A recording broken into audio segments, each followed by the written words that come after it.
Alors, pour faire la question 2, il faut comprendre la notation f de i. Qu'est-ce que ça veut dire f de i?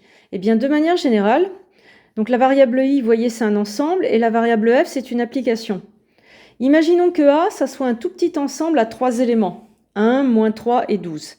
Eh bien, f de a, quand f est une application de R vers R, par exemple, ou vers autre chose, f de a, c'est l'ensemble qui contient les 3 images.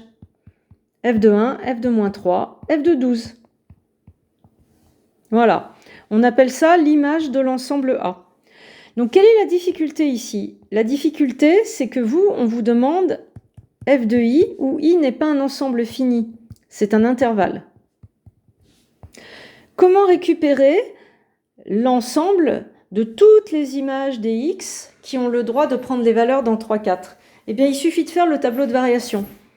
Faites attention, il ne faut pas penser que le f de i, c'est toujours un intervalle où on prend les images des bouts. Ça ne marche pas comme ça. Imaginons que f, elle fasse ça. J'ai mon intervalle 3, 4. Vous voyez? Là, j'ai moins 1. Là, j'ai 5.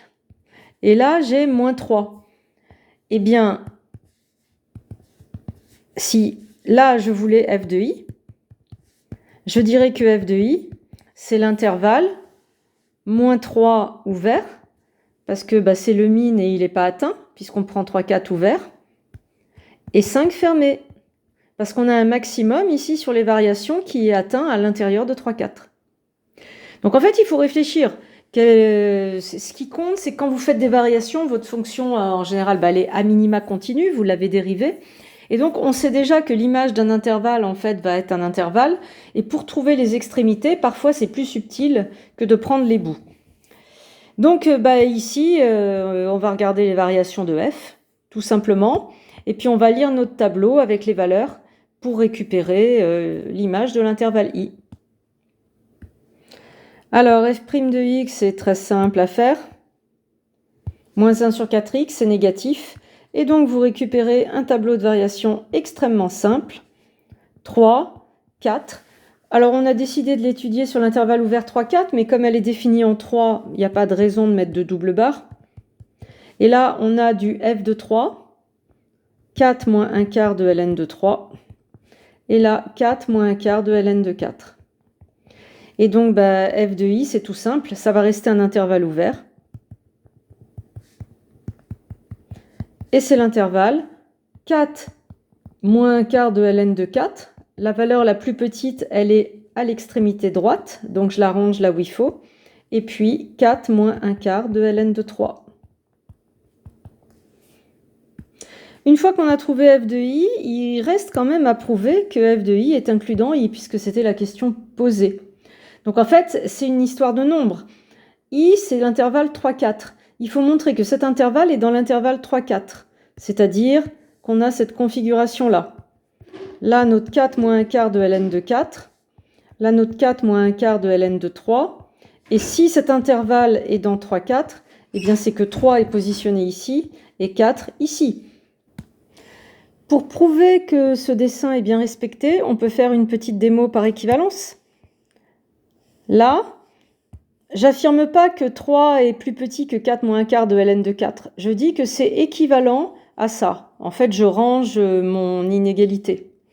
Et puis, je range, et j'arrive à ici une inégalité du type x plus grand que ln de x, et ça, c'est toujours vrai. Donc, puisque ça est vrai, par équivalence, celle-ci va être vraie. Et la même chose, l'autre comparaison que j'aimerais argumenter, je l'argumente par équivalence. Comme ça, j'ai un inférieur, je range, moins 1 quart de ln de 3 inférieur à 0. J'arrive à ln de 3 supérieur à 0, ça c'est vrai, puisque 3 est supérieur à 1. Et donc, par équivalence, ici, là, mon inégalité, ma comparaison est vraie aussi. Et donc, on a prouvé f de i inclus dans i. Dans la question suivante, on demande de montrer une majoration de f' de x. Même chose, n'oubliez pas que tout ce qui est majoration, demandée, etc., on peut éventuellement penser à une démonstration par équivalence. Donc là, j'affirme pas que c'est inférieur à un douzième, c'est ce que je veux prouver, mais j'essaye de le prouver par équivalence. Valeur absolue de f' de x, c'est valeur absolue de moins 1 sur 4x plus petit que 1/12e. Ici, j'ai la valeur absolue d'une quantité négative, puisque 1 sur 4x sur 3/4, c'est positif. Donc ça, la valeur absolue, je peux la dégager. Ça fait 1 sur 4x inférieur ou égal à 1/12e. Et donc, comme tout est positif, eh bien, ça fait 4x supérieur ou égal à 12. C'est-à-dire x, car tout est positif. Je vous rappelle, pour passer à l'inverse. Et donc, ça fait x supérieur à 3. Bon, ben ça, c'est vrai sur 3/4. Vrai sur 3/4. Donc, par équivalence, votre valeur absolue, elle est inférieure à 1/12e, et ça termine la question 2.